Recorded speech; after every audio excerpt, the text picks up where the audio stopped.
Right, ప్రజలందరికీ ముందుగా శ్రీరామనవమి శుభాకాంక్షలు. ఇక ముందుగా కొన్ని ఆసక్తికరమైన వీడియోలు చూద్దాం. మెయిన్ ఆర్టరీ ఏదైతే కనెక్ట్ చేస్తుందో అది పూర్తి చేసింది ఎవరు? జగన్మోహన్ రెడ్డి గారు. దానికి నువ్వు నీ హయాంలో పూర్తి అయినట్టు ఈ రోజు కూడా పెట్టేట్టున్నావు, మొదలు కాబోతున్నాయి ఓహో అని వీళ్ళ దీంట్లో ఈ నెలాఖరికి అయిపోయి కంప్లీట్ చేస్తావని. నువ్వు కంప్లీట్ చేసేది నీ హయాంగా ముందు వచ్చిన దాన్ని నువ్వు అసలు టేకప్ చేయలే. నువ్వు రాజధాని అన్నాకన్నా ఎవరైనా ఫస్ట్ ఏం చేస్తారు? మెయిన్ కనెక్టివిటీ తీసుకొస్తారా? అప్పటికే శాంక్షన్ అయిన ఈ నేషనల్ హైవేస్ ప్రాజెక్టు ఎందుకు అసలు తీసుకురాలి చంద్రబాబు నాయుడు? 14-19 మధ్య ఆయనకి ఇష్టంలా. ఆ కనెక్టివిటీ వస్తే త్రూ అయితే అసెంబ్లీలో కూడా తీర్మానించి పంపించాలని చెప్పేసి ఈరోజు నిర్ణయించారు.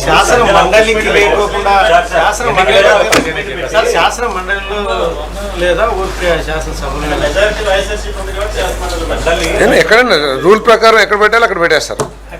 ఒకవేళ అసెంబ్లీలో పెడతారేమో తర్వాత చేసుకోవచ్చు. తీర్మానం అవసరం లేదు మా జాగ్రత్తకి, ఎందుకంటే ఎవరన్నా వచ్చి ఏమి తొలుస్తుందో తెలియదు కదా. తీర్మానం అవసరం లేదు మా జాగ్రత్తకి, ఎందుకంటే ఎవరన్నా వచ్చి ఏమి తొలుస్తుందో తెలియదు కదా. చట్ట ప్రకారం రాజ్యాంగ ప్రకారం ఏది కావాలి ఇది అదనపు జాగ్రత్త తీసుకుంటున్నాం. 2025లోనే తీర్మానం అయిపోయింది. తర్వాత ఇంకో సెకండ్ కౌన్సిలింగ్ అనే ఆలోచన వచ్చిందేమో, కానీ ఇది తీర్మానం చేసేటప్పటికే అప్పటికి సెకండ్ పూలింగ్ ఏం లేదు. సో పూలింగ్ అవసరమైతే ఎప్పుడైనా క్యాబినెట్ని క్యాపిటల్ని ఎక్స్పాండ్ చేయాలంటే అవకాశం ఉంది ప్రభుత్వానికి.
లైవ్ షోకి తిరిగి స్వాగతం. ఇక అవి ఆసక్తికరమైన వీడియోలు.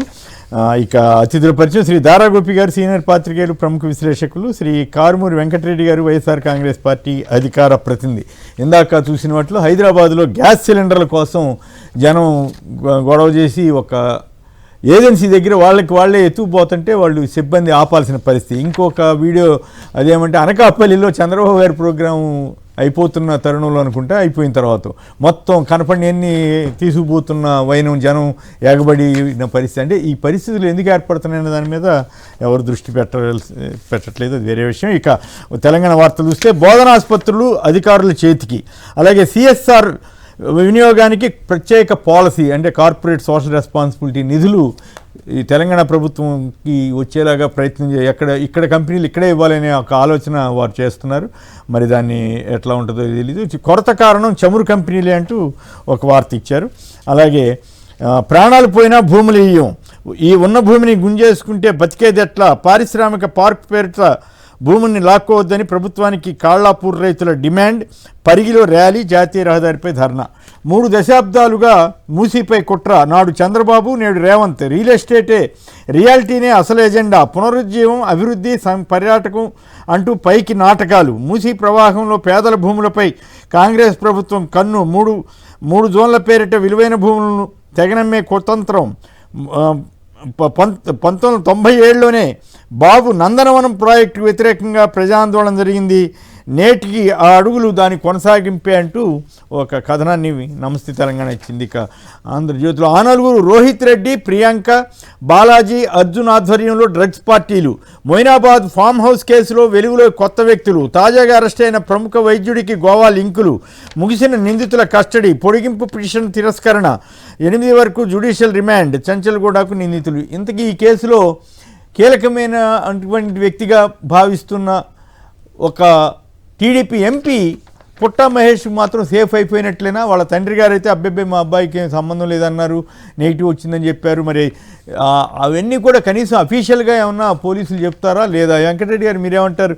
ఈ పుట్టా మహేష్ సేఫ్ అయిపోయినట్లేనా? అంటే ఇక్కడ కాంగ్రెస్ అక్కడ తెలుగుదేశం ప్రభుత్వాలు ఉండటం వల్లే ఈ అడ్వాంటేజ్ వచ్చిందని సోషల్ మీడియాలో విస్తారంగా వస్తున్న వ్యాఖ్యానాలు, మీరేమంటారు? ముందుగా అందరికీ శ్రీరామనవమి శుభాకాంక్షలు ప్రజలందరికీ.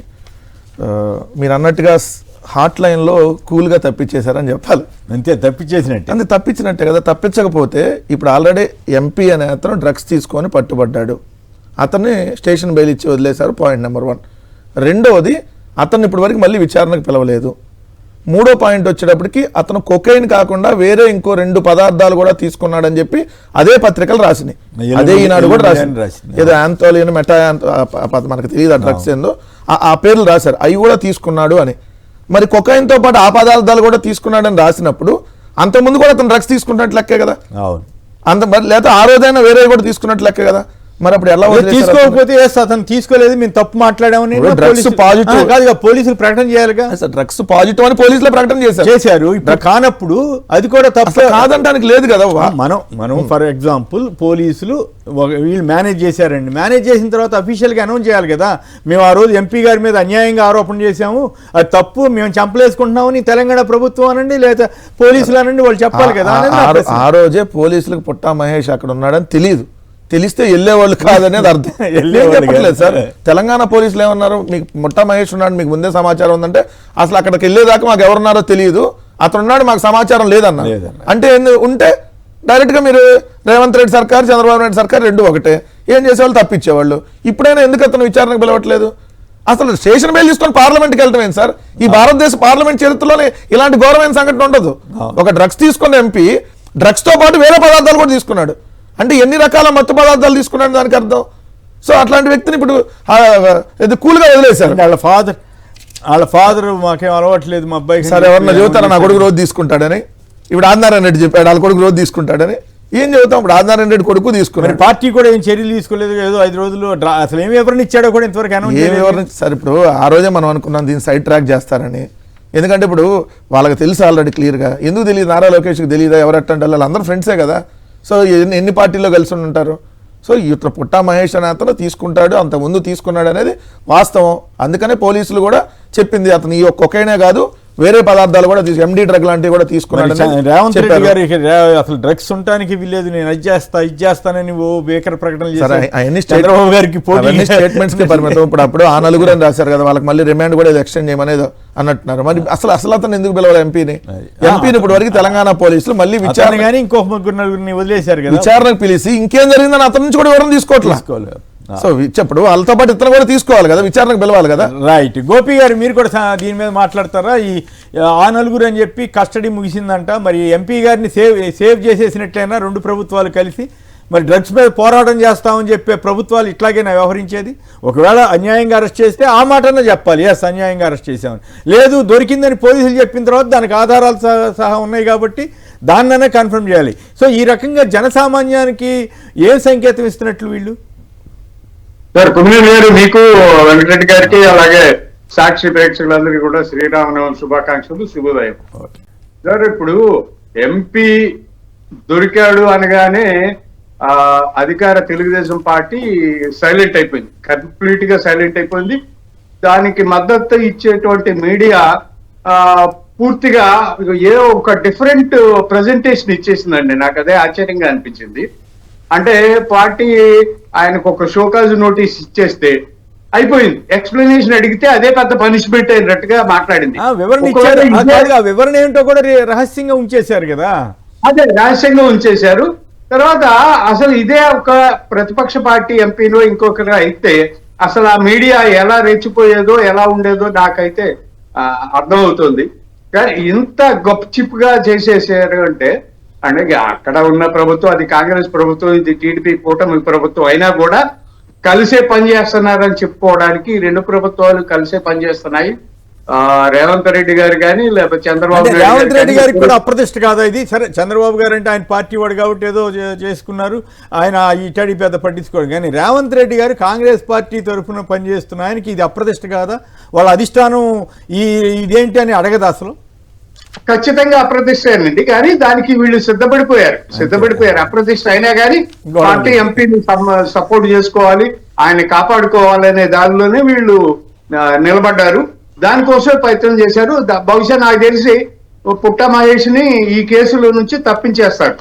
ఆ ప్రయత్నం అయితే జరిగిపోతుంది. పోలీసులు కూడా ఆ మేరకు సూచనలు. నా ప్రశ్న అయితే అఫీషియల్ గా పోలీసులు ఆ రోజు చెప్పారు, ఎస్ అతను పాజిటివ్ వచ్చింది, మేము అతని మీద కూడా కేసు పెట్టామని ఆ రోజు అఫీషియల్ గా చెప్పారు. ఈ తర్వాత ఏమీ పెబ్బే లేదని అంటున్నారు. ఏదో ఒకటి క్లారిటీ ఇవ్వాలి కదా. మామూలు జనాన్ని ఎవరైనా దొరికితే ఇంకేముందని పెద్ద ఎత్తున మేము అది సాధించామని చెప్పేవాళ్ళు. అయితే మేము తప్పుగా ఎంపీని అరెస్ట్ చేసామన్నా చెప్పాలి, లేదా లేదు అతను దొరికాడు కానీ మేము వదిలేసామని చెప్పే పరిస్థితి ఉండదు కదా. సో ఏది కరెక్ట్ అనేది జనానికి అర్థం కావాలి కదా అన్నది నా ప్రశ్న. పోలీసులు సైలెంట్ అయిపోయారండి, పోలీసులు పక్కన పెట్టేశారు. అప్పుడు పోలీసుల మీద చర్య తీసుకోవాలి కదా. తప్పుడు కేసు అయితే పోలీసుల మీద చర్య తీసుకోవాలి, తప్పుడు కేసు కాకపోతే ఎంపీ మీద చర్య తీసుకోవాలి. రెండు సైలెంట్ అయిపోతే ఏది జరగదండి, అన్ని గప్చిప్ అయిపోతాయి. ఇక ఎంపీ హ్యాపీగా తిరుగుతాడు, పోలీసులు సైలెంట్ గా ఉండిపోతారు. కేసుని ఎవరో నామాత్రపు వాళ్ళకి కొంతమంది మీద పెట్టేసి చేతులు దులిపేసుకుంటారు. అది జరగబోతుంది. రైట్. చాలా దురదృష్టకరమైనటువంటి పరిస్థితి. ఇక తెల్లారిన బ్రతుకులు, ఘోర ప్రమాదం, మార్కాపురం బస్సు ప్రమాదం ఘటనలో 14 మంది సజీవ దహనం. ఆ సందర్భంలో జగన్ గారు ఈ సకాలంలో స్పందించకపోయిన తీరు మీద, అసలు రాష్ట్రంలో పరిస్థితుల మీద జంగిల్ రాష్ట్రంగా మారిందంటూ ఆయన కామెంట్ చేశారు. మామూళ్ళ మత్తు ప్రాణాలు చిత్తు అంటూ ఈ మామూళ్ళకు అలవాటు పడిన వ్యవహారాలు కూడా ఇటువంటి వాటికి కారణమవుతున్నాయని అంటున్నారు. మరోవైపు 104 కూడా గండం వచ్చిందని సాక్షిలో వస్తే ఈ ఎల్లో మీడియాలో కూడా అరుణాచల్ బస్సు ఇక్కడ పరుగులని ఇప్పుడు రాస్తున్నారు. గతంలో జగన్ గారి ప్రభుత్వంలో ఉంటే అమ్మో కక్షగట్రాని చేస్తున్నారని చెప్పారు, ఇప్పుడేమో ఇట్లా రాస్తున్నారు.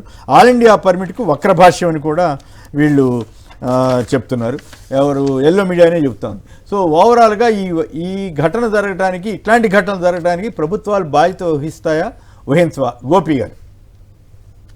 సార్, ఖచ్చితంగా ప్రభుత్వ బాధ్యత ఉంటుంది. ఈ ప్రభుత్వం వచ్చిన తర్వాత దేవస్థానాల్లో తొక్కిసలాటలు, చావులు, రోడ్ల మీద చావులు జరుగుతున్నాయి. బాధ్యతారాహిత్యంగానే ఉన్నారు.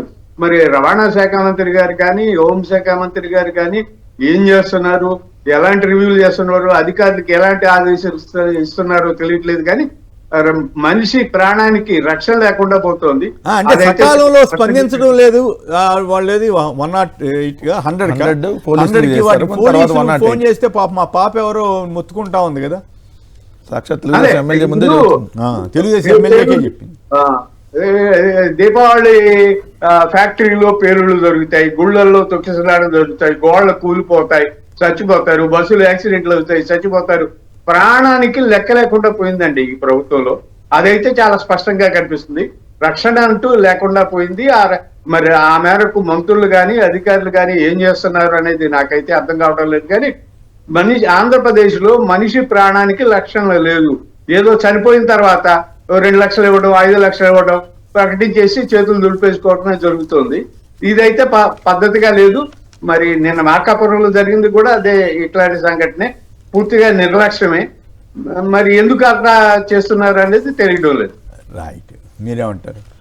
నిజంగా దారుణం సార్. ఎందుకంటే గత 6 నెలల్లో 6 బస్సు ప్రమాదాలు జరిగినాయి. 6 నెలల్లో 6 బస్సు ప్రమాదాలు జరిగినటువంటి పరిస్థితి. అంటే నెలకు ఒక చోట బస్సు ప్రమాదం జరుగుతూనే ఉంది. దీనికి ప్రధానమైనటువంటి కారణం ఏంటంటే ప్రభుత్వం పట్టించుకోకపోవటం.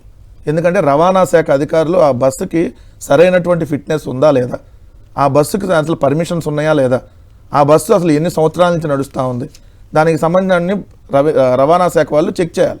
ఆ రవాణా శాఖ వాళ్ళు ఇట్లాంటి బస్సు ప్రమాదం జరిగినప్పుడు ఒక 2 రోజులు హడావిడి చేస్తారు, చేసి చలానా వేసామని చెప్పి తూతూ మంత్రంగా దులుపుకేసుకుంటారు.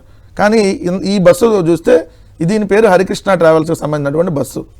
ఈ బస్సు ఆల్రెడీ ఒక టోల్ గేట్ దాటిన తర్వాత, అంటే పొద్దున్నే 4:19 మిల్లంపల్లి టోల్ గేట్ దగ్గర ఆల్రెడీ ఈ బస్సు స్టీరింగ్ బేరింగ్ చెడిపోయింది. ఒక గంట పాటు ఆ బస్సు అక్కడ ఆగిందా? బస్సు ఆల్రెడీ రిపేర్ అయింది. అంటే అటువంటిది నిజంగా ఆ బస్సు అనేది ఫిట్నెస్ లేదనేది అక్కడే మనకు క్లియర్గా అర్థమైపోతుంది. రెండోది డ్రైవరు రాంగ్ రూట్లో వెళ్ళటం, అంటే ఏదైతే లెఫ్ట్ సైడ్ వెళ్ళాల్సింది రైట్ సైడ్కి రావటం, ఆ ఎదురుగా వస్తుందేమో అదేమో ఈ అప్ ఎక్కుతుంది, ఈయనేమో లో నుంచి వస్తున్నాడు. వస్తున్నప్పుడు ఏంటంటే వాళ్ళు స్లోగానే వస్తున్నట్టు, టిప్పర్ దగ్గర తప్పు లేదు, బస్సుదే తప్పు. టిప్పర్ డ్రైవర్ కానీ దీనికైనా సంబంధం లేదు, కంప్లీట్గా ఇది బస్సుకు సంబంధించినటువంటి నిర్లక్ష్యంతోనే. ఇంకా దారుణమైన సంఘటన ఏంటంటే ఆ లోపలికి వెళ్ళి మనం చూస్తే 9 సంవత్సరాలుగా ఒక చలానా కూడా వేయలేదంట ఈ బస్ మీద. అంటే రవాణా శాఖ వాళ్ళు అసలు పట్టించుకోవట్లేదు ఉన్నారనుకోవచ్చుగా బస్సు వాళ్ళు. పర్ఫెక్ట్ ఉంటే బస్సు స్టీరింగ్ ఎందుకు దెబ్బతింటాయి సార్? స్టీరింగ్ చెడిపోయే దగ్గరికి ఎందుకు వస్తుంది? అది లాంగ్ జర్నీ జరిగేటటువంటి రాంగ్ రూట్ లో డ్రైవర్ కూడా వెళ్ళకూడదు. రవాణా శాఖలో మీరు అన్న ట్రావెల్స్ కి సంబంధించిన దాంట్లో ఏ బస్సు కూడా మీరు అన్నట్టుగా ఈ దందాలు లేకుండా జరగదు. ప్రతి ఒక్కటి ఇవ్వాల్సింది మామూలు ఖచ్చితంగా. ఈరోజు సాక్షిలో మంచి ఐటమ్ రాశారు, ఎందుకంటే 2200 ప్రైవేటు ట్రావెల్స్ బస్సులు ఉన్నాయి ఆంధ్రప్రదేశ్ రాష్ట్రం నుంచి, ఏదైతే రోజు ప్రజలను ఎక్కించుకొని వెళ్తూ ఉంటాయి. దాంట్లో మొత్తం 75,000 మంది ప్రయాణిస్తారంట డైలీ. 75,000 సీటింగ్ కెపాసిటీ, మొత్తం 22,000 బస్సులు. దానికి సంబంధించి ఒక్కొక్క రోజుకి ఒక్కొక్క బస్సుకు వచ్చి 1000 రూపాయలు కట్టాలంట. ఒక రోజుకి 1000 రూపాయలు ఒక బస్సుకు వచ్చి, ఏదైతే దందాకి లంచం. సో వీళ్ళకి ఒక మాఫియా ఉంటుంది. అంటే 22,000 ఇంటూ 1000 రూపాయలు అంటే రోజుకి 22 లక్షలు, నెలకు వచ్చి 6,60,00,000, సంవత్సరానికి 80 కోట్లు ఏదైతే వీళ్ళకి దందాకి ఇవ్వాలి అక్కడ. సో ఆ దందా హెడ్ ఉంటాడు, ఇతను ఏం చేస్తాడు, అక్కడున్న మంత్రులకి, అక్కడున్న అధికారులకి, ప్రతి జిల్లాలో ఉన్న అధికారులకి, ఏదైతే రవాణా శాఖకు సంబంధించి ఇవన్నీ పంపిస్తూ ఉంటాడు.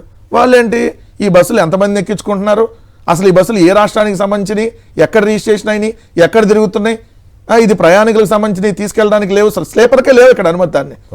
ఈ రాష్ట్ర స్లీపర్కే అనుమతి లేదు. మరి ఎలా జరుగుతున్నాయి, ఏం లేదు. సో ఆ రోజు ఒక రోజు 2 రోజులు తూతూ మంత్రంగా చెక్ చేసామని చెబుతారు.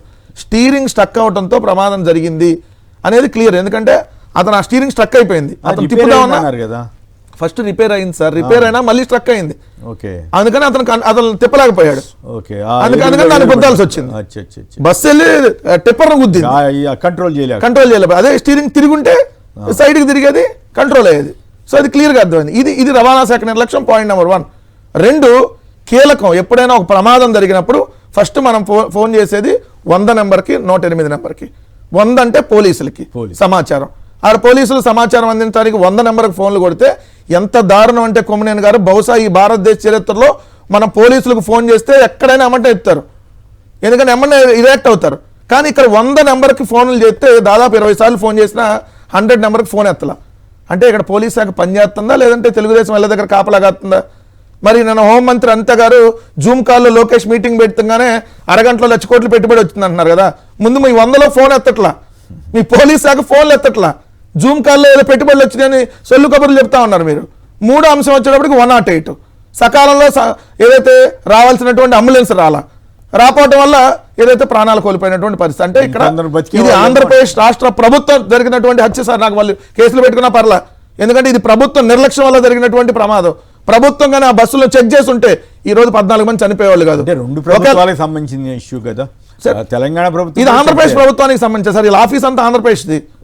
ఆంధ్రప్రదేశ్ లో సో జగిత్యాల నుంచి ట్రావెల్ అవుతుంది, అక్కడ కూడా చెక్ చేయాలి 100%. దాంట్లో కూడా ఇప్పుడు మీరు అన్నట్టుగా అది ప్రభుత్వం కానీ ఈ బస్సుకు ఫిట్నెస్ లేదని చెప్పి దానికి అనుమతి ఇవ్వకపోతే 14 మంది చనిపోయేవాళ్ళు కాదు. రెండోది, అక్కడ సకాలంలో పోలీసులు స్పందించుంటే కొంతమంది ప్రాణాలను కాపాడగలిగేవాళ్ళు. 108 ఉంచుంటే మీరన్న 14 మందిలో కనీసం 4-3 బతికేటటువంటి పరిస్థితి ఉండేదేమో. సో ఇదంతా మరి ప్రభుత్వం నిర్లక్ష్యమే కదా. వీళ్ళేమో ఇక్కడ ప్రకటనలు చూస్తేనేమో అదిరిపోయే ప్రకటనలు ఇస్తారు, ఇక్కడేమో రోజు ప్రాణాలు కోల్పోతున్న పరిస్థితి. ఒక రోజేమో తొక్కేసలాట, గుడుల దగ్గర తొక్కేసలాట, ఇంకో రోజు చూస్తేనేమో అదేంటి మన తపాసులు బాణసంచ తయారీ కేంద్రంలో అగ్ని ప్రమాదాలు, ఇప్పుడు చూస్తే బస్సు ప్రమాదాలు, లేదంటే వీళ్ళే ప్రభుత్వం డైరెక్ట్గా ఏదైతే మారణకాండకి దమనకాండకి దిగిద్ది. అంటే ఈ రాష్ట్రంలో చంద్రబాబు నాయుడు గారు 2 కానండి 3 కానండి అంటాడు, ఉన్నాళ్ళే బతికే పరిస్థితి లేదు. ముందు ఉన్నాళ్ళు బతికించాలని పరిస్థితి ప్రభుత్వానికి. అంతే సార్, ప్రభుత్వం దాకా ఉన్నటువంటి వాళ్ళని బతికించాలి కానీ ఆయన 3-4 కానీ ఉన్నాళ్ళు ముందు సేఫ్గా చూడకుండా కొత్త వాళ్ళని కానండి 3-4 కానండి, ఉన్నాళ్ళు ప్రాణాలు కాపాడండి సార్. ముందు చంద్రబాబు నాయుడు గారు మీరు ఉన్న వాళ్ళ ప్రాణాలు కాపాడకుండా కొత్త వాళ్ళని ఇంకా కనమంటే ఉన్నాళ్ళు ఈరోజు చనిపోతున్నటువంటి పరిస్థితి. సో ఇది క్లియర్గా ప్రభుత్వానికి సంబంధించి సార్. ఎందుకంటే ఈ ప్రమాదం చూస్తే సార్, గంట ముందు ఈ ప్రమాదం జరగకుండా గంట ముందు అది రిపేర్లో ఉంది. అదే అన్నారు. ఎక్కడో పిలిపించి మళ్ళీ రిపేర్ చేయించారంట అప్పటికప్పుడు దగ్గరలో ఎవరైనా పిలిపించి మెకానిక్ ని. సో అంటే అది పని చేయట్లేదనే, బస్సు సరిగ్గా లేదనే కదా. అంతేగా మరి. సో మరి ఇవన్నీ ప్రభుత్వం కదా చూడాలి. వీటన్నిటి మించి ప్రభుత్వం వైపు నుంచి టైంకి స్పందించలేదనేది కూడా పెద్ద విమర్శ. అసలు మా ప్రభుత్వం టకటక అన్ని చేసేసి ఏం సార్, పోలీసు రాదు, లేదంటే మీకు 108 అంబులెన్స్ రాదు, రవాణా శాఖలు మొద్దు నిద్రపోతా ఉన్నారు. ఇప్పుడు ఆరు నెలల్లో 6 ప్రమాదాలు అంటే ప్రతి నెల జరుగుతుంది సార్. ఏం చేస్తుంది ప్రభుత్వం?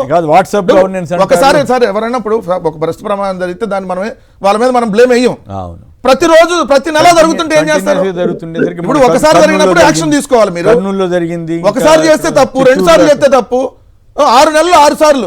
చంద్రబాబు గారు అయితే సీరియస్ అయ్యారని, తర్వాత చంద్రబాబు నాయుడు గారు సీరియస్ అంటే ఎంపీ మీద కూడా సీరియస్, ప్రమాదాలు జరగడానికి వీల్లేదని సీనియర్ జర్నలిస్ట్ చంద్రబాబు నాయుడు గారు సీరియస్. అది ఉత్తుత్త కామెడీయా? ఉత్తుత్త సీరియస్, కామెడీ సీరియస్, కామన్ గా సీరియస్ ఆయన, లేకపోతే అందరి మీద సీరియస్ అయ్యా, ఏమయ్యా, what is the use serious అయితే? ఇప్పుడు అంతమంది బస్సు ప్రమాదం మీద కూడా సీరియస్ అయ్యావుగా, తర్వాత బస్సు ప్రమాదం జరిగింది మళ్ళీ సీరియస్ అయ్యాగా, అంతమంది తొక్కిసలాట జరిగితే సీరియస్ అయ్యావుగా, తర్వాత మళ్ళీ తొక్కిసలాట జరిగింది కదా, మళ్ళీ సీరియస్ అయ్యావు కదా, మళ్ళీ జరిగినాయి కదా, మళ్ళీ సీరియస్ అయ్యా కదా. ఏంటి దీనివల్ల ఉపయోగం? నీ ఎంపీల మీద సీరియస్ అంటావు, రోజు కలెక్టర్ల మీద సీరియస్ అంటావు, అధికారుల మీద సీరియస్, అమరావతిలో తగలబడితే సీరియస్, సెక్యూరిటీ వాళ్ళ మీద సీరియస్ అవ్వాలి.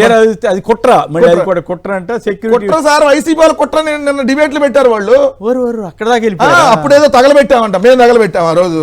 మీరు ఆడ పొలాలు ఇవ్వట్లేదని చెప్పి రైతులు మీరు తగలబెడితే దాన్ని మా మీద వేసి అప్పుడు నందిగం సురేష్ గారిని అరెస్ట్ చేసి ఏదో కావాలని మీరు కదా కుట్ర చేసి రైతులే చెప్పారు ఇది గవర్నమెంట్ చేసింది. మళ్ళీ ఇప్పుడు ఈ రోజు ప్రమాదాలు జరుగుతా ఉంటే దాన్ని మళ్ళీ వైసీపీ అయితే అదృష్టవశాత్తు ఎవరో మంచి పోలీసులు ఉన్నట్టున్నారు అక్కడ. కాస్త మరి గవర్నమెంట్ ఏం చెబితే చేయకుండా వాళ్ళు వెరిఫై చేసి సెక్యూరిటీ గార్డు వల్ల జరిగింది. దాన్ని కూడా రేపొద్దున మనం అంటానికి లేదు సార్, వెళ్ళి దేనికైనా తెగిస్తారు మరి. రైట్, పేరయ్య గారు టంగుటూరు నుంచి. పేరయ్య గారు నమస్కారం, మాట్లాడండి. నమస్తే అండి అందరికి. నమస్తే, చెప్పండి. మీ ప్రాంతంలో జరిగింది బస్సు ప్రమాదం? సార్ అది కలిగి కూడా మాకు దగ్గరే, బట్ ఆ బస్సు అసలు ఎటువంటి పర్మిషన్ కూడా లేకుండా, దానికి ఫిట్నెస్ లేకుండా ఉన్నదనేది ఇక్కడ అందరికి తేడా తెలమైంది సార్ ఇది.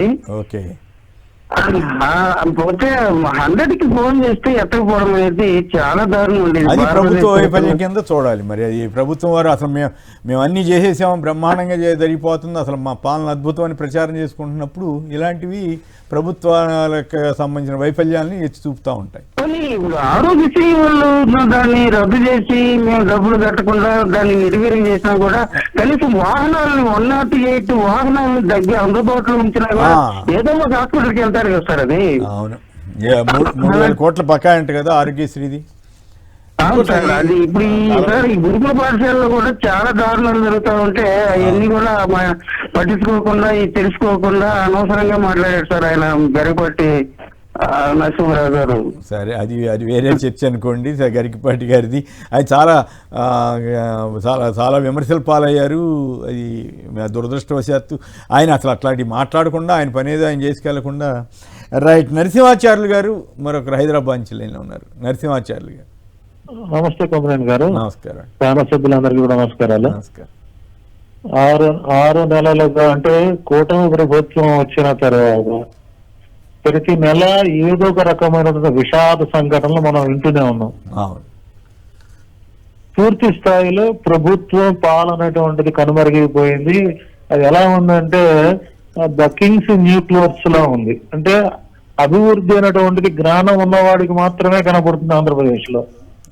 కాబట్టి మనం ఎన్ని చెప్పుకున్నా జ్ఞానం అని కాదు, అది ఒక దేవతా వస్త్రం లాగా ఉందని అనాలి.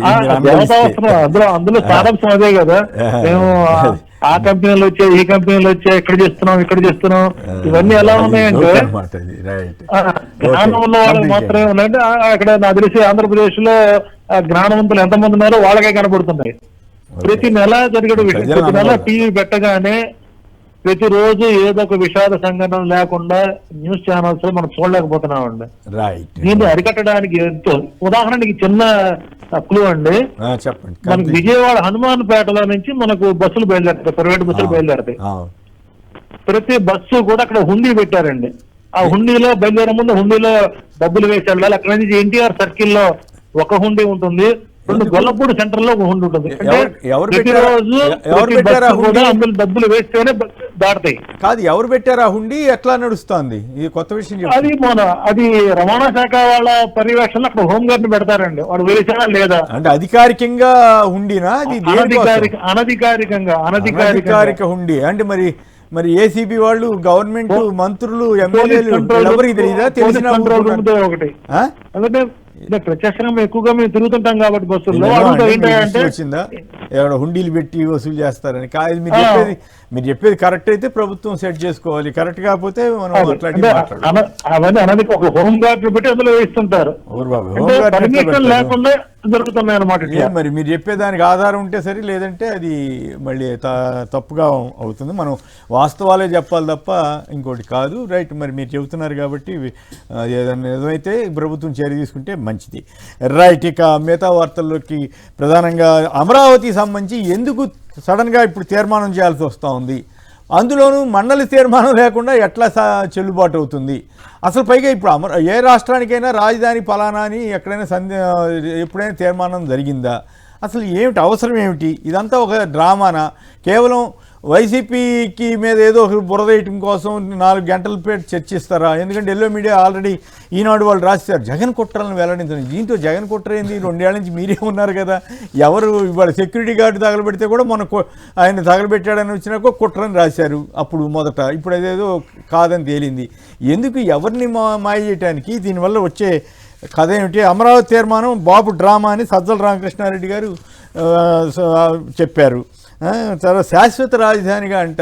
పైగా ఇందాక పారసారథి గారు చెబుతున్నారు భవిష్యత్తులో కూడా ఎవరు కదిల్చకుండా ఉంచడానికి. ఎవరు కదిలిస్తారు? ఇంకా అమరావతికి వ్యతిరేకం కాదని చెబుతున్న నేపథ్యంలో అంటే భవిష్యత్తులో తెలుగుదేశం రాదని కూడా ఇండికేషన్ ఏమన్నా ఇస్తున్నారా? భయపడుతున్నారా? ఏం అర్థం కాకుండా ఉంది వాళ్ళ స్ట్రాటజీ ఏంటో, ఆ కథ ఏందో. కేంద్రం ఒప్పుకుందంటారు, కేంద్రమే కదా అదే రాష్ట్రానికి సంబంధించిన అంశం అన్నారు. మరి కొన్ని విశేషాలు చూసిన తర్వాత చర్చలోకి వెళ్దాం. ఇక భీకర యుద్ధమే చర్చలకు అమెరికా ఇరాన్ మధ్య చర్చల్లో ప్రతిష్టంభన అంటూ ఒక వార్త వచ్చింది. ఏపీలో ఎన్హెచ్ఆర్సీ సీరియస్ కల్తీ పాల విషాదంపై సుమోటోగా విచారణ. మరి ఆంధ్రప్రదేశ్ ప్రభుత్వం ఎంత సీరియస్గా ఉందో కానీ ఎన్హెచ్ఆర్సీ అయితే సీరియస్ని వ్యక్తం చేస్తూ నోటీసులు పంపించింది అధికారులకి. చంద్రబాబు ప్రభుత్వానికి పతనం తప్పదు. పులివెందుల మెడికల్ కాలేజీని సందర్శించిన అఖిలపక్షం కళాశాలలో అత్యాధునికంగా నిర్మించిన ఐపీ విభాగాల పరిశీలన. పులివెందుల మెడికల్ కాలేజీకి వచ్చిన 50 సీట్లను వెనక్కి పంపిన ప్రభుత్వం అంటూ నిన్న వివిధ పార్టీలకు సంబంధించిన వాళ్ళంతా వెళ్ళి ఇది ఎక్కడ పులివెందుల మీద ఇంత కక్ష ఏమిటన్నట్లుగా వాళ్ళంతా బాధపడుతూ ఈ ప్రైవేట్ పరం చేయటం ఏంటని ప్రశ్నించారు. నువ్వెవరో నాకు చెప్పడానికి బాస్టర్డ్ అన్నారటండి ఎవరైనా. తీవ్ర అసభ్య పదజాలంతో గిరిజనులపై విరుసుకుపడిన టీడీపీ ఎమ్మెల్యే బందాళం అశోక్.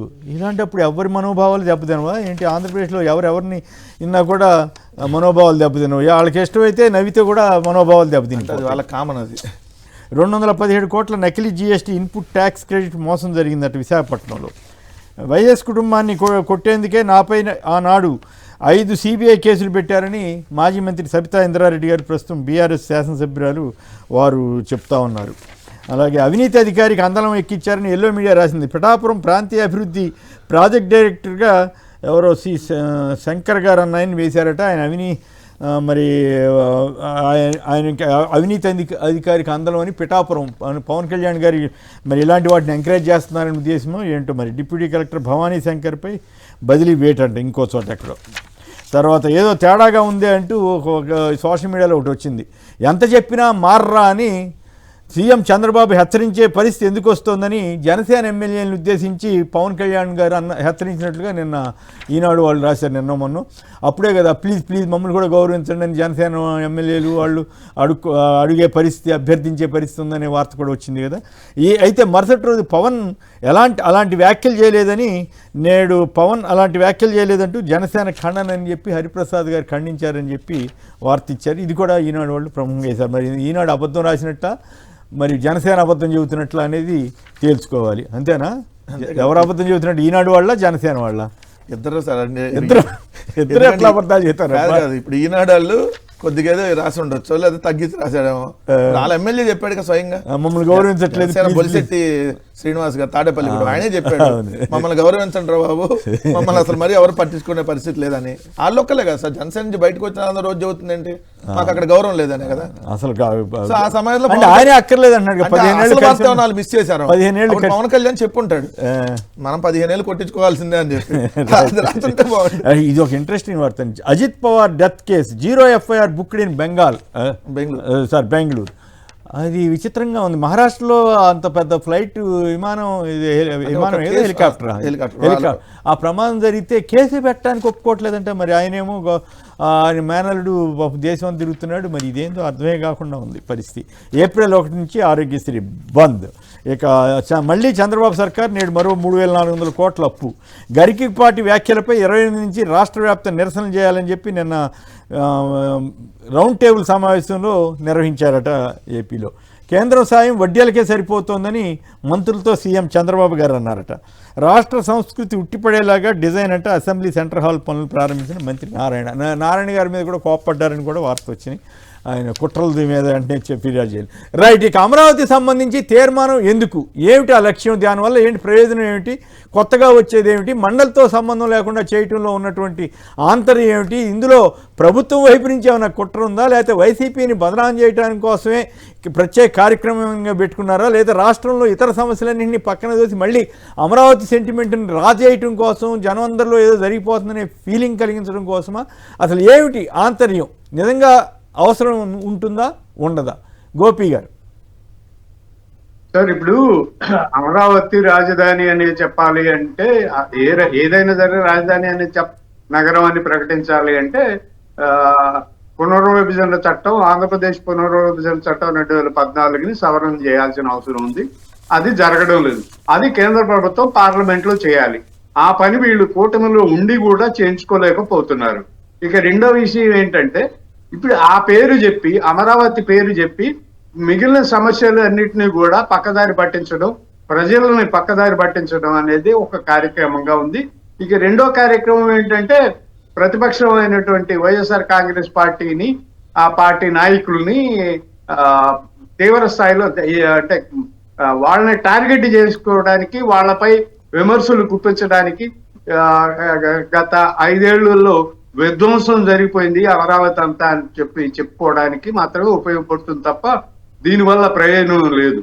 శాసనసభ తీర్మానం చేయాల్సిన అవసరం ఏమీ లేదు. ఇక్కడ పార్లమెంట్ చేయాల్సిన అవసరం ఉంది. మరి పార్లమెంట్కైనా ఏ రాష్ట్రానికి సంబంధించి ఇది రాజధాని ఇది కాదు అని ఎవరు ఎప్పుడు ఇది రాష్ట్రాల పరిధిని కేంద్రమే ప్రకటించింది కదా.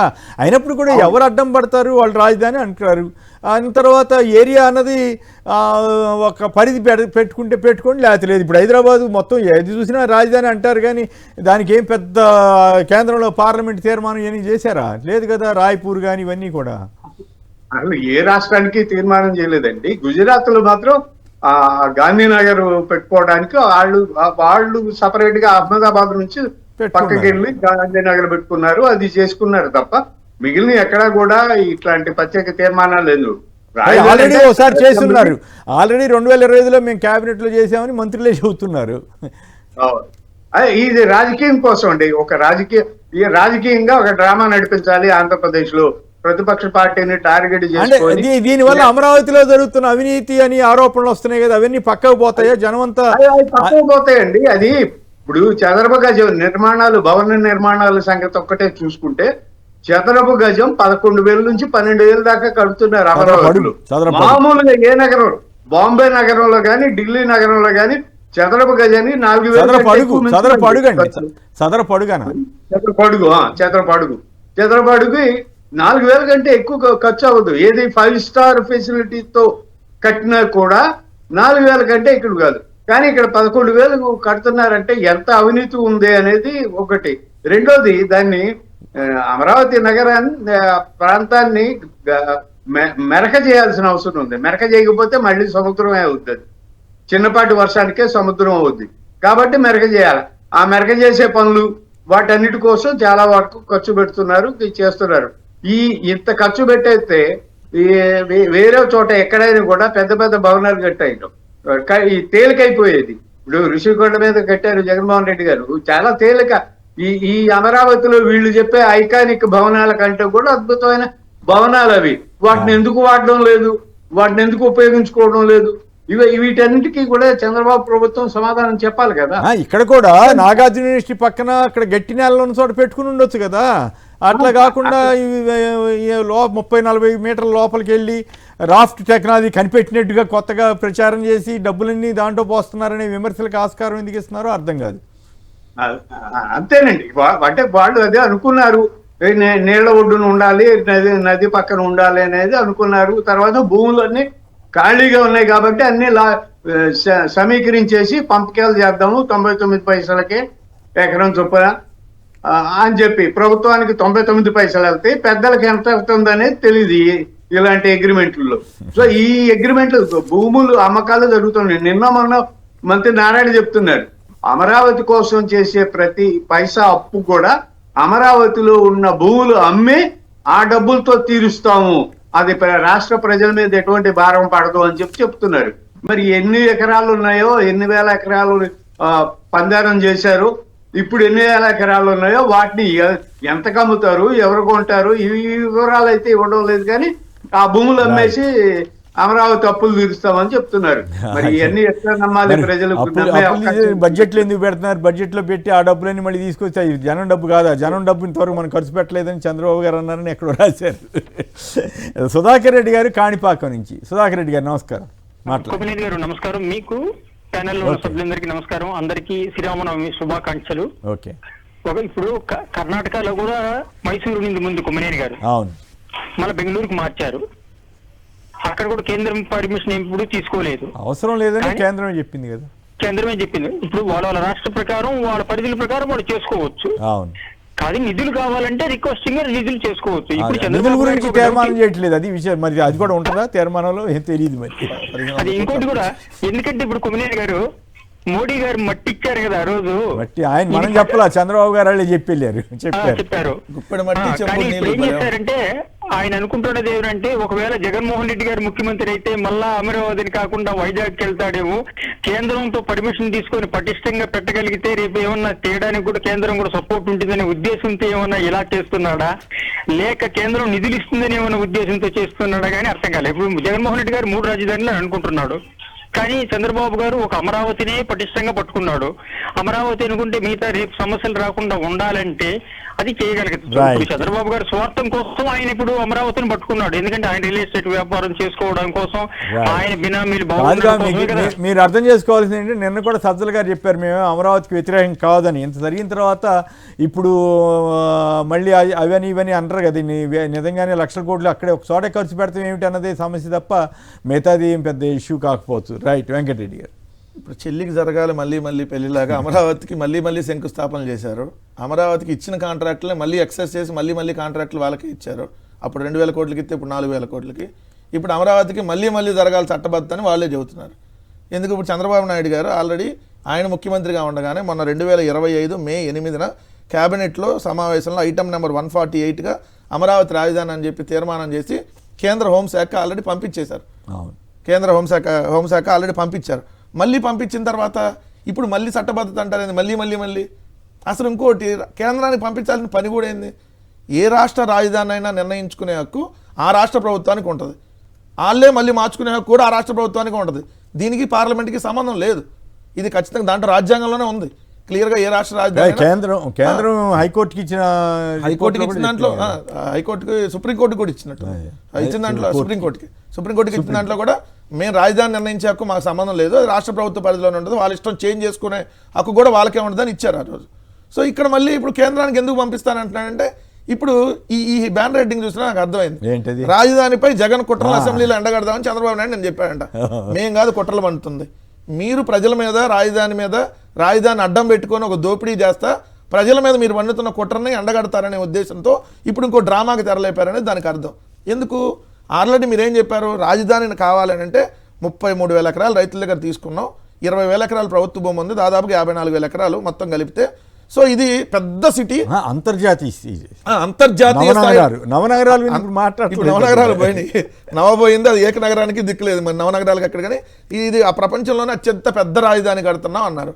మళ్ళీ ఇప్పుడు మొన్న మార్చి ఆయన చెప్పిన మాట మళ్ళీ ఆయనే తప్పు అనుకొని ఇది మున్సిపాలిటీ అయ్యిద్ది, 29 గ్రామాలు అయితే ఇది పెద్ద మున్సిపాలిటీ కావాలి, లేదా పెద్ద కార్పొరేషన్ కావాలి, పెద్ద ప్రపంచ రాజధాని కావాలంటే ఈ 29 గ్రామాల్లో తీసుకున్న 54,000 ఎకరాలు సరిపోదు.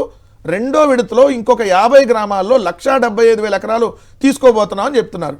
మొత్తానికి కలిపి మాస్టర్ ప్లాన్ రూపొందిస్తున్నాం. అది కూడా సింగపూర్ లో జొరాంగో ఏదో కంపెనీ. మళ్ళీ అతని వల్ల 1470 కోట్లు నష్టం వచ్చింది. మళ్ళీ అయినా కూడా వాళ్ళకే సార్ ఇప్పుడు 400 కోట్లు డిజైన్ హెరిటేజ్ డబ్బు ఏం కాదు కదా సార్, ఆచితూచి ఖర్చు పెట్టడానికి. ప్రజలు అప్పులు తెస్తున్నారు, వాళ్ళ ఇష్టం అన్నట్టు దుబారా చేస్తున్నారు. అందుకే సోషల్ మీడియాలో జోకులు వేస్తున్నారు. యోగాంధ్ర ఒక్క రోజుకి 300 కోట్లు ఖర్చు, డిజైన్లకి 400 కోట్లు ఖర్చు, ఇవన్నీనేమో ప్రజలకు ఉపయోగం. అక్కడ జగన్ గారు 250 కోట్లతోటో 230 కోట్లతోటో అన్ని బిల్డింగ్లు బ్రహ్మాండంగా కడితే అదంతా జనం డబ్బు వృధా. ఇది తమాషా ఆర్గ్యుమెంట్. జనాన్ని మీద అట్లా రుతుతారు వాళ్ళంతా. ఇప్పుడు ఎందుకు ఈ మళ్ళీ అసెంబ్లీలో ఈరోజు తీర్మానం పెడతామంటున్నారంటే, ఇప్పుడు రెండో విడత భూములు 50 గ్రామాల్లో 175,000 ఎకరాలు తీసుకోవాలి. అది ఈ సంవత్సరం, వచ్చే సంవత్సరం దశల వారీగా. దీనికి రైతులు ఒప్పుకోవాలంటే ఏం చేయాలి? ఇదిగోండి, అసలు అమరావతిని పార్లమెంట్ ఒప్పేసుకుంటుంది, కేంద్రం అసలు మనకి బిల్లు ఇచ్చేస్తుంది. సో అమరావతి అనేది ప్రపంచంలో టాప్. మళ్ళీ ఈ విధంగా డబ్బా కొట్టాలని చంద్రబాబు నాయుడు గారు రైతులు మోసం చేయాలంటే ఏం చేయాలి? ఇంకో కొత్త డ్రామాకి ఏదో ఒక విధంగా తెరలేపాలి. ఆ డ్రామాలో భాగమే ఇది. సరే, మీరు అన్నట్టుగా ఒక బిల్లు పాస్ అవ్వాలంటే పార్లమెంట్లో, లోక్సభలో పాస్ అయినాక రాజ్యసభకు పంపిస్తారు. రెండిట్లో పాస్ అయితేనే ఆమోదం పొందుతుంది. అట్లానే అక్కడ రాష్ట్రాలకు వచ్చేటప్పటికి ఏంటి, ముందు అసెంబ్లీలో బిల్లు పెడతారు, ఇక్కడ పాస్ అయిన తర్వాత శాసన మండలికి పంపిస్తారు. అక్కడ ఏమైనా మార్పులు చేర్పులు ఉంటే వాళ్ళు చేసి పంపించవచ్చు, లేదా డైరెక్ట్ యాక్సెప్ట్ చేయొచ్చు. This is the procedure. మరి ఇప్పుడు మీరు శాసన మండలిలో ఎందుకు పెట్టినంటున్నారు? డైరెక్ట్ గా అసెంబ్లీలో ఆయన చూశాను, మంత్రి ఉంటా లేదు, పెట్టచ్చు, పెడదామేమో, అప్పుడు చూద్దామేమో, ఏదైనా మాట్లాడుతున్నారు. క్యాబినెట్ ఆయన క్లారిటీ ఇచ్చి పంపించలేదు, ఇట్లా మాట్లాడండి, ఇట్లా ఆయనకి చంద్రబాబు నాయుడు తప్ప ఎవరు లోకేష్ ఇద్దరు తప్ప ఎవరు క్లారిటీ ఉంటాడు. ఎందుకంటే వాళ్ళకి తెలుసు కదా ఏం చేస్తున్నా, వీళ్ళకి చెప్పరు ముందే. సో ఇది చూస్తే ఇంకొక చిత్రం ఏంటంటే, దోపిడీ మీద చర్చ జరగకూడదు ఇప్పుడు. ఎందుకంటే పెద్ద డిస్కషన్ అవుతుంది. కొమ్మినేని గారు, ఇదేంటి అమరావతిలో కిలోమీటర్ రోడ్డు వేయడానికి 60 కోట్లు ఒక రోజు కాంట్రాక్ట్ ఇస్తారు, ఇంకో రోడ్డుకి 80 కోట్లకి ఇస్తారు, ఇంకో రోడ్డుకి 160 కోట్లకి ఇచ్చారు మొన్న. 160 కోట్లు ఒక కిలోమీటర్ రోడ్డు వేయడానికి. అదే ఇక్కడికి వచ్చేటప్పటికి జాతీయ స్థాయి హైవేల్లో 20 నుంచి 22 కోట్లు అవుతుంటే ఎందుకు ఇంత ఈ విధంగా ఇస్తున్నారు? మనం ఈ డిజైన్లకి దీని మీద లేదు, సచివాలయానికి సంబంధించి ఆల్రెడీ పెంచి ఎక్సెస్ ఇచ్చినాయి. ఇవన్నీ చూసినప్పుడు జగన్మోహన్ రెడ్డి గారు ఒక మెడికల్ కాలేజీ, బాగా ప్రజలకు కూడా తెలియాల్సినటువంటి అవసరం ఉంది. పులివెందుల మెడికల్ కాలేజ్ తీసుకున్నాం సార్. ఒక మెడికల్ కాలేజ్ నార్మల్గా 13 లక్షల చదరపు అడుగుల్లో కట్టారు. అంటే హాస్పిటల్ 8.5 లక్షల చదరపు అడుగులు, కాలేజీ 2.5 లక్షల చదరపు అడుగులు, అక్కడ హాస్టల్స్, లైబ్రరీలు, ఇవన్నీ ల్యాబ్లు అన్నీ కలిపి ఇంకొక 2 లక్షల చదరపు అడుగులు, మొత్తంగా 13 లక్షల చదరపు అడుగులకు కట్టడానికి ఆయన ఖర్చు 500 కోట్లు. అది కూడా అంతర్జాతీయ ప్రమాణాలతోనే కట్టారు మెడికల్ కాలేజ్. అంటే ఎంత పడుతుంది? 3,800 దాకా ఎంత పడుతుంది? మరి ఇక్కడ చంద్రబాబు నాయుడు గారు 20,000, 15,000, 18,000 చదరపు అడుగు. అంటే ఇదంతా దోపిడీ అనే కదా. విద్యుత్ ఛార్జీల్లో కూడా విద్యుత్ ఛార్జీలు రాయితీ లేదు కాదు, భూమి ఫ్రీ, ఇసుక ఫ్రీ, అన్ని ఫ్రీ అయ్యి కూడా అంతంత రేట్లు ఏంటో. విద్యుత్ ఛార్జీలు రాయితీ అంటే మీకు నేను విద్యుత్ ఛార్జీలు పెంచలేదని అబద్ధం ఆడతానని మాట్లాడారు, అది కూడా తప్పు. సరే, దాని మీద ఏంటప్పుడు ఒక అమరావతి గురించి ఒక చిన్నది సార్. ఈ రోజు ఆంధ్రజ్యోతి జిల్లా పేపర్ చూస్తే అంతులేని ఆలస్యం అట. నిజంగా మనం సిగ్గుతో తలదించుకోవాలి సార్. ఇది ప్రపంచ స్థాయి రాజధాని. చంద్రబాబు నాయుడు గారు మీరు అక్కడ 5 ఏళ్ళు పరిపాలించారు, ఇప్పుడు మరో 2 ఏళ్ళు మీరే ఇక్కడ ఉన్నారు, ఇప్పుడు కంటిన్యూ మీరే చేస్తున్నారు. అక్కడేమో వేల కోట్ల రూపాయల కాంట్రాక్ట్లు ఇచ్చారు, కానీ అంబులెన్స్ రాదంట, ఫైర్ స్టేషన్ లేదంట. అమరావతికి ఫైర్ ఇంజిన్ రావాలంటే గంట పడుతుందంట, గంట. ఇక్కడ చూడండి, మొన్న జరిగిన ఉద్దండరాయని పాలనలో 50 నిమిషాల తర్వాత కానీ ఫైర్ ఇంజిన్ రాలేదంట. ఇక్కడేమో ఆల్రెడీ గంట తర్వాత కానీ వచ్చిందంట. నిన్న జరిగినటువంటి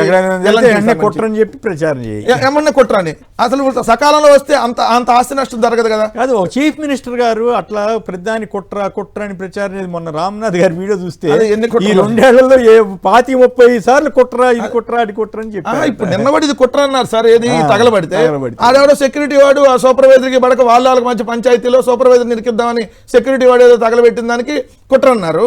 ఈ రెండోది ఏంటంటే చూడండి సార్, మొన్న అసెంబ్లీ సమావేశాల్లో విజయవాడకు చెందిన వ్యక్తి ద్విచక్ర వాహనంపై అమరావతి ఆలయంలో దైవ దర్శనానికి వెళ్తుండగా వెంకటాయపాలెం వద్ద వెంకటేశ్వర స్వామి ఆలయం వద్ద వచ్చేందుకు రోడ్డు ప్రమాదం జరిగితే రెండు 2 వీలర్స్ గుద్దుకొని 108కి ఫోన్ చేస్తే అరగంట తర్వాత వచ్చిందంట. ఈలోపు అతను చనిపోయాడు. ఇలాంటి సంఘటనలు అనేకం జరుగుతున్నాయి అమరావతిలో. సాక్షాత్తు ఎమ్మెల్యే చెప్తాడు ఇక్కడ రోడ్లు బాగాలేదని.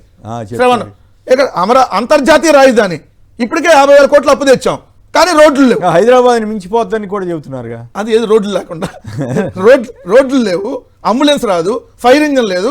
ఇది ఎట్ట అమరావతి అంతర్జాతీయ స్థాయి రాజధాని? ఏమన్నా 50,000 కోట్లు అప్పు తెచ్చారు ఇప్పుడు వరకు. ఒక ఫైర్ స్టేషన్ పెట్టినప్పటి వరకు చేతకాల ఎన్నాళ్ళు పెడతారు సార్ ఫైర్ స్టేషను? అంబులెన్సులు రాజధాని ప్రాంతంలో అంబులెన్సులు అందుబాటులో ఉండొద్దా? మరి ఎందుకు లేవు? అరగంట తర్వాత వచ్చేది అంబులెన్సులు సకాలంలో 10 నిమిషాల్లో వస్తే ప్రాణాలు కాపాడుకునే వాళ్ళు కదా. మరి ఇవన్నీ పట్టించుకోకుండా ముందు వాళ్ళు కుట్రమన్నారు, వీళ్ళు కుట్రమన్నారు, అంతర్జాతీయ స్థాయి రాజధాని చేస్తాము. అంతర్జాతీయ స్థాయి కాదు, ముందు నార్మల్గానే దాన్ని చేయమని. రైతులు ఎట్లా స్పందిస్తారు? 1,75,000 ఎకరాలు తీసుకుంటుంటే వాళ్ళందరికీ ఇప్పుడు వడ్డే శోభనాశ్వరరావు వీళ్ళంతా వ్యతిరేకిస్తున్నారు. ఇప్పుడైతే రైతులు ఇవ్వడానికి మండుతుంది, రైతులు ఇవ్వడానికి సుముఖంగా లేరనేది మొన్న రైతు రామారావు మరణం అప్పుడే మనం చూసాం. సో రైతులు కూడా బయటకు వచ్చి మేము ముందు మొదటి దశలకే దిక్కు దివాన్ లేకపోతే మా దగ్గర తీసుకుని ఏం చేస్తారంటున్నారు. రెండో దశ ఎందుకు తీసుకుంటున్నారు? మొదటి దశలు నిలదీస్తున్నారు. ముందు మాకేం చూపించకుండా మీరేమన్నారు ఇంతవరకే రాజధాని అన్నారు, ఇప్పుడు ఆడుకో తీసుకెళ్ళి మొత్తం అంటే మరి మా పరిస్థితి ఏందని వాళ్ళు అంటున్నారు. అప్పుడు రేట్లు తగ్గిపోతాయి. అసలు రాజధాని అంటే ఏమిటి? ఒక డెఫినేషన్ ఉండదా? రాజధాని అంటే ఏమేమి ఉండాలి? రాజధాని అంటే ఎక్కడ నుంచి ముఖ్యమంత్రి పరిపాలిస్తే అదే రాజధాని. దాంట్లో ఏముండాలి? అసెంబ్లీ, సచివాలయం, మీరు అన్నట్టుగా హైకోర్టు, గవర్నర్ గారి బంగ్లా, లేదంటే మీరు అన్నట్టుగా మంత్రులు సంబంధించినటువంటి క్వార్టర్స్, ఎమ్మెల్యే క్వార్టర్స్, ఇవి మిగిలిన హెచ్ఓడి కార్యాలయాలు. ఈ హెచ్ఓడి అన్ని ఎక్కడైనా మార్చుకోవచ్చు, అంటే కొన్ని రాజధానిలోనే ఉండాలి దగ్గరలోనే. ఈ కాకుండా కొత్తగా ఏముంది ఇప్పుడు చంద్రబాబు నాయుడు గారు కట్టేది? దీనికి ఏదో ఇంకో 1,75,000 ఎకరాలు తీసుకుంటా అంటుంది. రెండోది దీనికి సంబంధించి అప్పులకు సంబంధించి నిన్న చూస్తే అప్పులేమో విపరీతంగా అప్పులు చేస్తున్నటువంటి పరిస్థితి. నిన్న మంగళవారం వస్తే అప్పుల వారం చేశారు, మళ్ళీ 3,400 కోట్ల అప్పు. దీంతో చూస్తే మొత్తం ఎంత అయింది? 22 నెలల కాలంలో 3,40,620 కోట్లు అప్పు అయింది. జగన్ గారు 60 నెలల్లో 3,32,000 కోట్లు అప్పు చేస్తే 22 నెలల కాలంలో దాన్ని దాటిపోయాడు.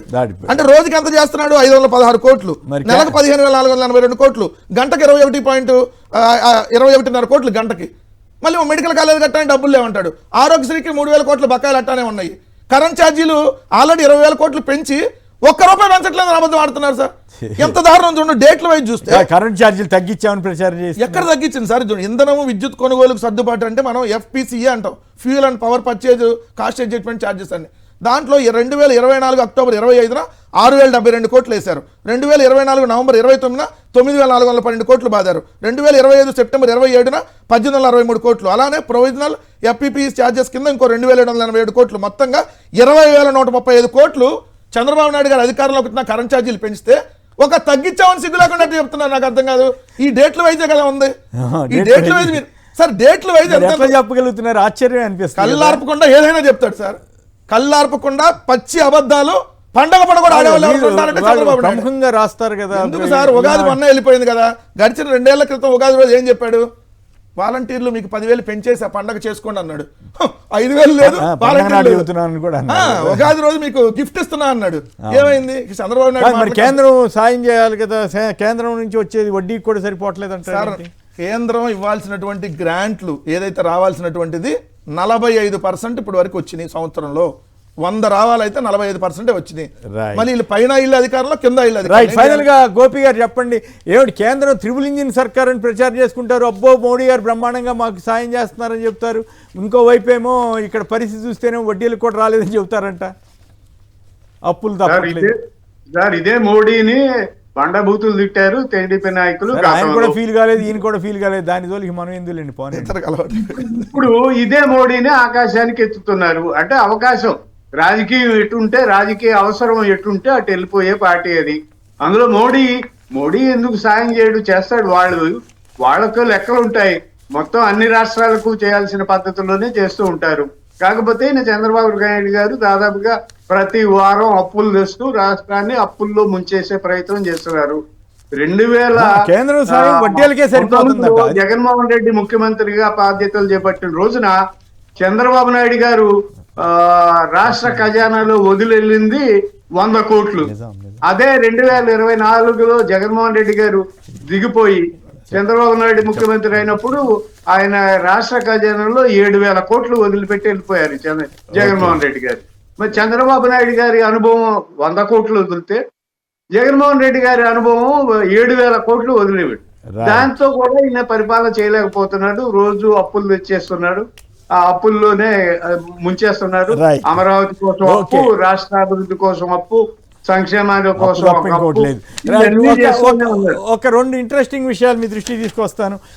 Nizam government Hyderabad state airport Begumpet ఎప్పుడు అప్పటికే నిజాం గారి గవర్నమెంట్ ఉన్నప్పుడు ఇంటర్నేషనల్ సర్వీసెస్ జరిగాయి. అయితే ఇప్పుడు మేము ప్రపంచ పటంలో పెట్టింది అని చెప్పుకుంటారు చంద్రబాబు గారు. సరే ఆయన ఎవరు చేసే అభివృద్ధి వాళ్ళు చేస్తారు, కానీ అసలు ఇప్పుడే జరిగిందనే ఫీలింగ్ ఇవ్వటమే ఆసక్తికరం. ఇంకోటి ఏంటంటే అసెంబ్లీలో బిల్ క్లింటన్ గారు వచ్చినప్పుడు జరిగిన చర్చకి సంబంధించి ఒక ఇంట్రెస్టింగ్ విషయం వచ్చింది. ఎవరు మాట్లాడారో వివరం లేదు, కానీ ఎవరో బయటికి తీశారు ఈ పాయింట్ని. ఏమంటే హైటెక్ సిటీకి తీసుకుపోయి కంప్యూటర్స్ చూపించి వెళ్ళేటప్పుడు డ్రైవింగ్ లైసెన్స్ ఇస్తే ఒక కామెంట్ ఆయన చేశారు. ఈ డ్రైవింగ్ లైసెన్స్ మా దేశంలో ఇచ్చి ఉంటే 3 నెలలు జైలు శిక్ష వేసేవాళ్ళం. మా వైపు ఎడమవైపు డ్రైవ్ చేస్తే ఇక్కడ వీళ్ళు ఇక్కడ కుడివైపు డ్రైవింగ్ చేసేవాళ్ళు. ఈ డ్రైవింగ్ లైసెన్స్ తీసుకుని ఎయిర్పోర్ట్ వెళ్ళే వరకు 2-3 యాక్సిడెంట్లు చనిపోతారనే మాట చెప్పారని ఒక ఎమ్మెల్యే గారు ఎవరో ఎద్దేవా చేశారట. జనరల్గా చంద్రబాబు నాయుడు గారు నేను డ్రైవింగ్ లైసెన్స్ ఇచ్చాను, ఎట్లా ఇస్తారని వచ్చాను నా దగ్గర అడిగాడంట. ఆయన పుస్తకాలు చూసి వచ్చాను ఈ గురించి అని చెప్పాడంట. అదే డ్రైవింగ్ లైసెన్స్ మా దగ్గర ఇచ్చుంటే నేను తీసుకెళ్ళి లోపల వేసేవాళ్ళు. Right, okay. ఇవన్నీ మరి సోషల్ మీడియాలో తిరుగుతూ ఉన్నాయి. అసెంబ్లీ ప్రొసీడింగ్స్ నుంచి తీసి ఇచ్చినట్టు చెప్తున్నారు. కరెక్ట్ అయితే ఇంట్రెస్టింగ్గా ఉంది. దారా గోపి గారు, కారుమూరి వెంకటరెడ్డి గారు ఇద్దరికి కూడా పలువురు మాట్లాడారు. అందరికీ ధన్యవాదాలు. ఇది నేటి చర్చా కార్యక్రమం. నమస్కారం.